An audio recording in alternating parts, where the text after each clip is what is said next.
Astronauts do not use showers to bathe, as water doesn't flow in microgravity, and instead, as Rakesh Sharma did 40 years ago when he flew up, they use wet wipes, rinseless shampoo, and liquid soap.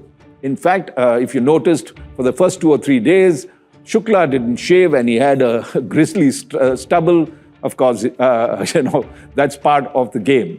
Rakesh Sharma told me that in space, going to the toilet, and many people probably are interested in that, and he described it as a well-practiced art because even your bodily effluents are weightless, just as you are, and so you have to make sure that they are captured effectively. It does take some practice, he told me. Now, when it comes to space food, though, that has evolved and moved beyond the food tubes that Rakesh Sharma snacked on. Shubhanshu Shukla has the choice between vacuum-packed, freeze-dehydrated or canned items. Of course, not such a great choice when you compare it on the ground, but that's far better than what Rakesh Sharma had. Nothing but the truth. Hello, I'm Raj Chengappa of India Today and your host for Nothing But the Truth.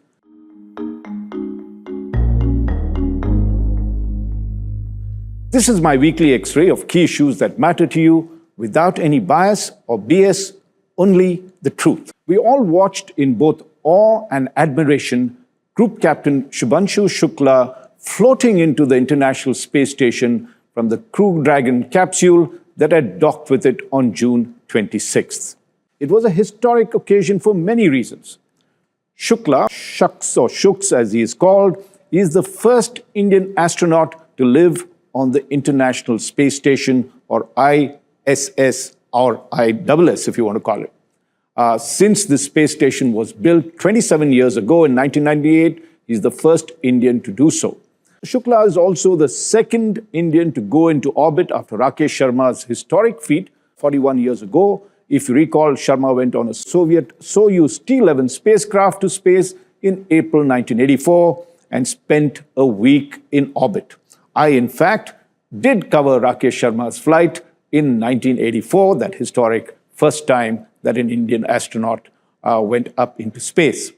Shukla will spend 2 weeks in the ISS and then return soon after, expected soon. Shukla was given the astronaut number 634, meaning he was the 634th human to have orbited in space. That is an achievement, considering that it's been 64 years since Yuri Gagarin became the first human to go into orbit on April 12, 1961, in that famous flight in the Soviet Vostok 1 spacecraft that stunned the world. Which means that on an average, only 10 humans go into orbit every year, making it, as you can see, a rare feat. And that's what makes Shukla's journey so creditable. Shukla's 2-week stay aboard the space station cost the Indian Space Research Organization, or ISRO, which is India's premier agency, around rupees 500 crores. So why is Shukla's space flight so important for India? Is this a one-off mission, or is this part of a larger ISRO game plan? What are India's plans, especially its long-term plans for human spaceflight missions? And what is the current status of all these missions? So in this episode of Nothing But the Truth, we would answer all these big questions about the space odyssey of India's second astronaut, Shubhanshu Shukla. Let's start as to why his space flight is so important for India. When Prime Minister Narendra Modi spoke to Shukla when he was up in space in the ISS, he wanted Shukla to do some homework. The Prime Minister told him that India had its own human spaceflight program called Mission Gaganyan that is underway. And apart from that, India would soon build its own space station. And also that India had plans to have an Indian astronaut land on the moon on its own. The Prime Minister then told Shukla that his trip would be very, very helpful for these particular missions and wanted him to learn as much as possible in the 2 weeks that he was up there. In a sense, the Prime Minister was telling Shukla and ISRO that there were no free lunches, or in this case, no free space rides, and that he wanted them to deliver on India's ambitious human space exploration mission. Now let's go into some of the details into India's big plans for human space flights. In the past 5 decades, ISRO has fulfilled most of its objectives of indigenously building rocket launchers and satellites for development purpose at a reasonable cost. And that is a tremendous and creditable achievement. These include satellites for telecommunication, remote sensing, navigation, and even defense. India had also sent unmanned missions to the Moon and Mars, both very creditable expeditions or missions. But when Prime Minister Narendra Modi took over in 2014, in his first term, he decided India should be in the big league of space powers by having its own ambition, human spaceflight program, as well as explorations. Now, after Yuri Gagarin's historic first flight in 1961, which I told you about, only 3 countries, US, Russia, and China, just 3 countries have their own spacecraft to carry astronauts, or as it's called, crewed flights. C-R-E-W-E-D and not C-R-U-D-E. While the US and Russia are veterans, China joined this exclusive club on October 15, 2003, when it launched the Shenzhou 5, its first spacecraft which it took astronauts in. Modi decided that India should join this exclusive club of nations and be the 4th nation in the world to have manned space flights. So in December 2018, he sanctioned the Gaganyan project, which is India's indigenously human spaceflight mission. The plan is to send up the first orbital mission with Indian astronauts, mostly 3 of them, by 2027. Now, with Shukla going up in space, and mind you, he's one of the chosen astronauts that will go up along 2 others when India launches its own manned flight in the Gaganyan. India's gains by sending Shukla up are both in terms of excellent and experience that is needed for human interface processes. Now, let me just explain why is that important.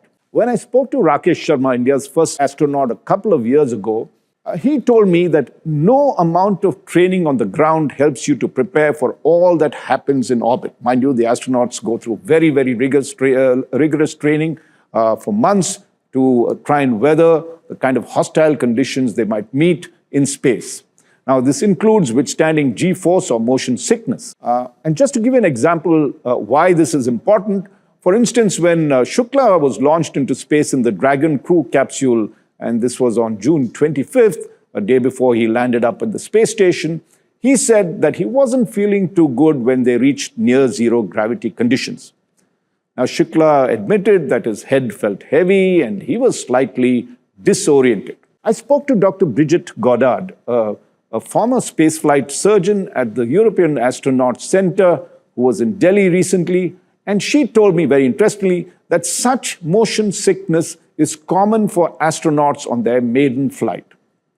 She explained that despite the lack of gravity, the heart continues to pump at the same rate as it does on Earth, and the blood tends to rush to the head and the face and the tongue, and these swell up.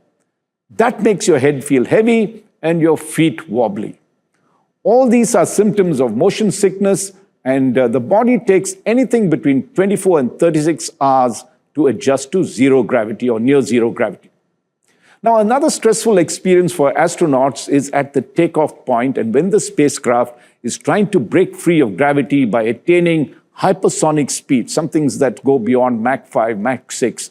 That's the kind of speed required to break free from Earth's gravity.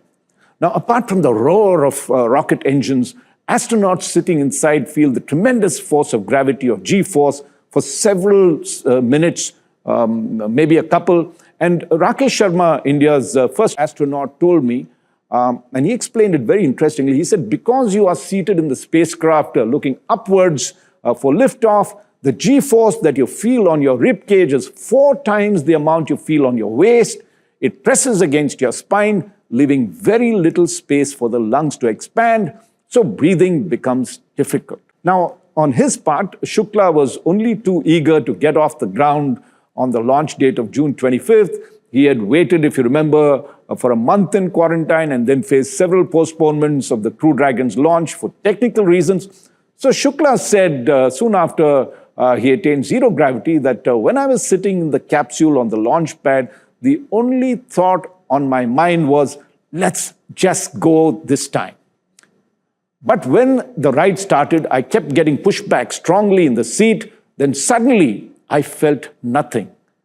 There was silence, and we were floating in vacuum. What a ride. It was amazing. That's what Shukla said as soon as he got time and space once he had reached zero gravity in the Dragon Crew capsule that he was in.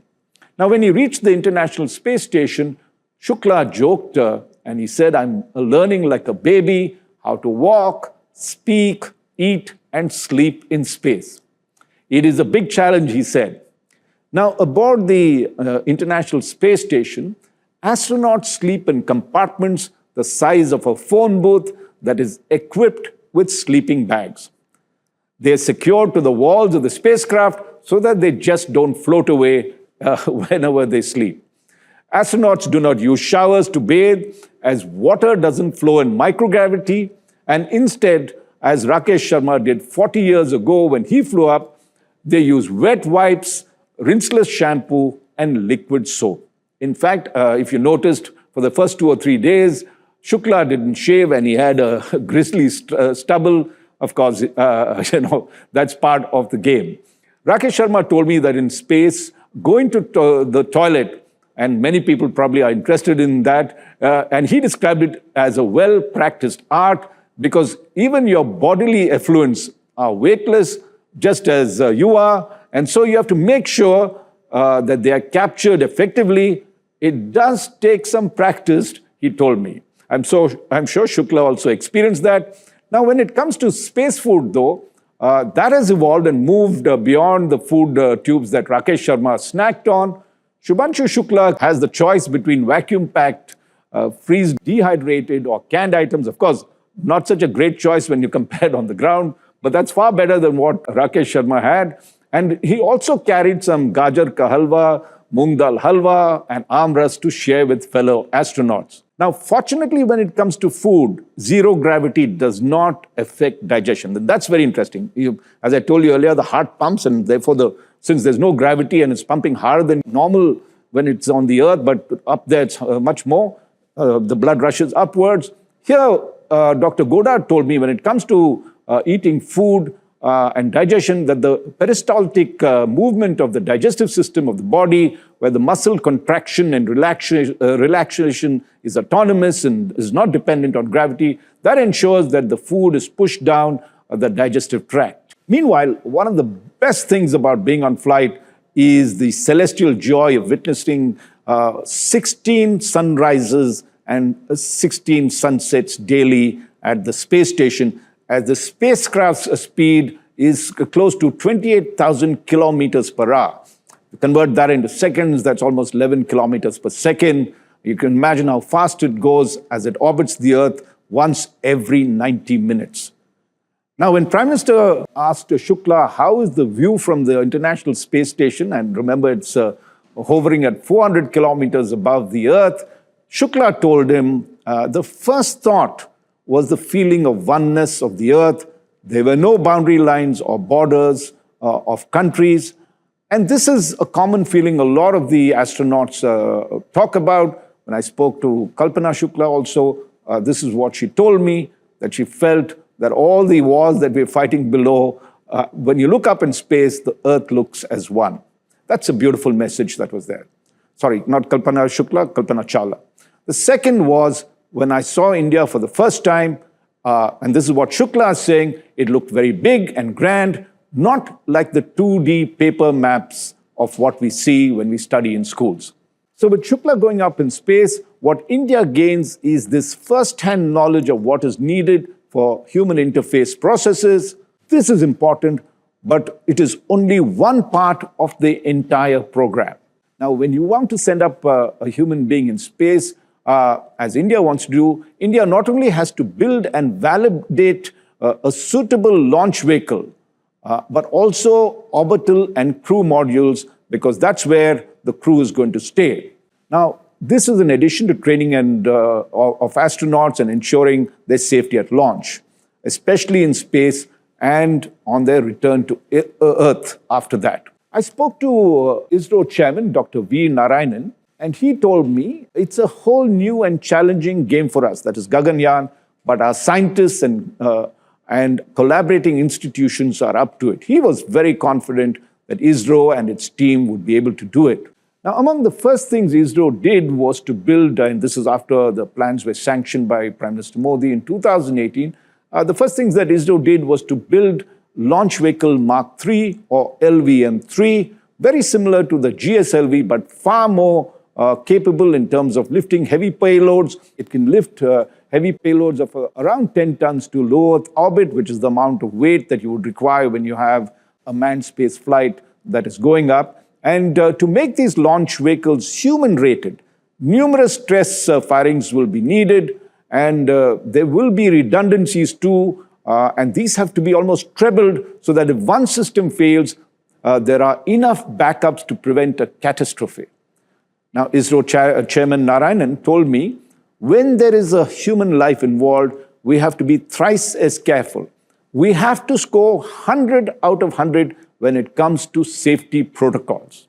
That's a very important thing because one mistake could cost lives, as we've seen in the past in many space missions, even those conducted by the US. In fact, at the Axiom 4 mission involving Shukla, it was Chairman Narayanan who refused to give his clearance for launch after mission control reported a slight glitch in, and his insistence saw that the Axiom technicians discover a hairline crack in one of the engines that could have proved disastrous on flight. So if you recall, that flight was postponed. Then only after it was rectified did Narayanan give his consent. So what ISRO has to do now, after building the LVM-3, is to build from scratch a crew module that can carry 3 or 4 astronauts with adequate environmental control and life support systems. Now, that is called the ECLSS, the Environmental Control and Life Support Systems. And these maintain the comfortable room temperatures between 18 degrees to 22 degrees centigrade up in the crew cabin. It has to have the right cabin pressure and adequate oxygen levels, apart from providing food, living quarters to sleep, and waste disposal. I spoke to former chairman, ISRO chairman S. Somnath, and he pointed out these are essentially do-it-yourself or DIY technologies. Initially, ISRO thought we could just buy these off and then later develop them, but they didn't materialize because they came at a high cost and were unable to meet our schedules. So ISRO had to develop the crew module on its own. ISRO also had to develop the technologies for the re-entry of the crew vehicle. You remember when it comes down, it gets tremendously hot because of the friction that is there, and you can actually see fire coming out of the, the heat is so intense that you can see the fire burning the outer sides of the crew module, and therefore that has to be protected in a way that it has ablative substances that peel off and leave the spacecraft cool inside. Then, of course, there is the soft landing at sea using parachutes and recovery by the Indian Armed Forces.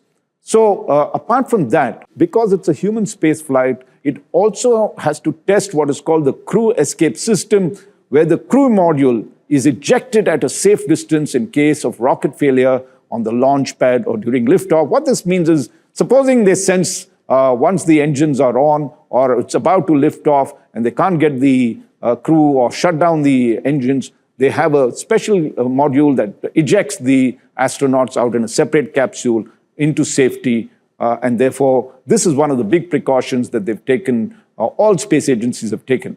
The other systems ISRO has to perfect are, of course, communications, there's navigation, and a high degree of automation. A lot of these systems are controlled from the ground itself. As important is the selection and training of astronauts, and as I told you, there are the first 4 astronauts for Gaganyan, including Shukla, who went up in Axiom, are all from the Indian Air Force pilots selected after a range of tough tests. Besides developing an astronautics training center in Bengaluru, which currently focuses on physical and mental fitness, the astronauts have been sent to the Cosmodrome in Moscow for rigorous tests. And this includes, very interestingly, a suborbital flight to experience near zero gravity briefly. And astronauts tell me that the test is called Vomit Comet. Vomit Comet, because invariably the trainees threw up on their first attempt. A little humor on that side. But Shukla's observations, therefore, will prove valuable not only in understanding some of the challenges faced aboard the International Space Station, but also the rigorous protocols to be observed for a human spaceflight. Now, ISRO is taking no chances with its first crew's spaceflight. That is scheduled to go up in 2027. It is planning 3 unmanned tests before that will fully validate all the critical systems, including it will send up a robot called Vyomitra on board as a substitute to see if all the systems are working. All this is to ensure that these flights are all error-free before it attempts one with the selected astronauts aboard. So this is a very, very critical moment for Indian space. Now, apart from Gaganyan, Prime Minister Modi wanted India to build its own orbiting space station. So he sanctioned the building of the first module of it called Bharatiya Anarik Station, or BAS-1, and he wanted that done by 2028. Now, when it comes to space stations, there are only 2 major ventures in the world that are running. The biggest, of course, is the International Space Station, or ISS, that Shukla went to. The International Space Station is a multinational collaborative effort involving the US, Russia, Europe, Japan, and Canada, and was built in phases from 1998 to 2011. The International Space Station is now an orbiting space laboratory, and its size is of 4 tennis courts, if you can visualize that, or as they say, a football field. And if you look at the number of astronauts that have gone up in the International Space Station, 280 astronauts from 23 countries have spent time at it. As I mentioned earlier, Shukla is the first astronaut to live on the International Space Station. And the other major space station that I talked about, or the other major space venture, is by China, which established the Tiangong Space Station, which is a permanently manned research platform in 2011. Now, this is almost 14 years back, and China has improved on that, and its space station is roughly half the size of the International Space Station. Russia has recently announced its withdrawal from the International Space Station and plans to develop its own Russian orbital service, or service station called ROS. Apart from Russia, there are 3 major private players who are keen to develop commercial space stations. These include the Orbital Reef, which is a joint project by Blue Origin and Sierra Space. Remember, Blue Origin is owned by Jeff Bezos of Amazon. There is Starlab by Voyager Space and Airbus. And of course, Axiom, which took Shukla up to the space station. Now, Shukla's experience again here will be crucial in the construction of India's first space station, the BAS-1, which I had mentioned to you. The first module of the Bharat Anarik Station 1 was sanctioned along with the Gaganyan project. The combined cost is to the order of rupees 20,000 crores and is possibly the single largest budget set aside for an ISRO program. That's how important it is. Now, for the Bharat Anarik Station, India's ultimate aim is to have 5 modules in space, including the living quarters for astronauts and orbiting laboratories. And ISRO Chairman Narayanan told me, and he has a sense of humor, it will not be like a 5-star hotel. Within the minimum space, we aim to provide maximum comfort and utility so that it will be cost-effective. India is keen to use its own upcoming space station for many cutting-edge experiments in space, some of which Shukla is already conducting in his 2-week sojourn aboard the International Space Station. He has 7 such experiments that he's doing, and one of them is identifying any musculoskeletal dysfunctions in zero gravity, as well as the effects of metabolic supplements. All these experiments, the other 6 as well, or 5, have been devised by key scientific institutions across the country to prepare for the exploitation of lunar resources, both possibly in Mars and also in the near future, apart from ensuring that they can do research about the kind of agriculture products that you can grow up in space so that you can meet all your food requirements as well, and supplements in Earth. So very important research that is being planned. So these are not just ego-building exercises or ego massage exercises. They have a very, very important role. And these programs segue very neatly into the long-term strategy of India becoming a major player in the lunar race or the race to the moon. Now, Prime Minister Modi has also announced that India is planning to put an Indian astronaut on the moon in 2040. ISRO is doing it step by step. If you recall, ISRO successfully demonstrated its capability by landing a spacecraft on the moon surface and operating a rover in August 2023. That wowed India. And the Modi government then sanctioned the ambitious Chandrayaan-4 project in September last year.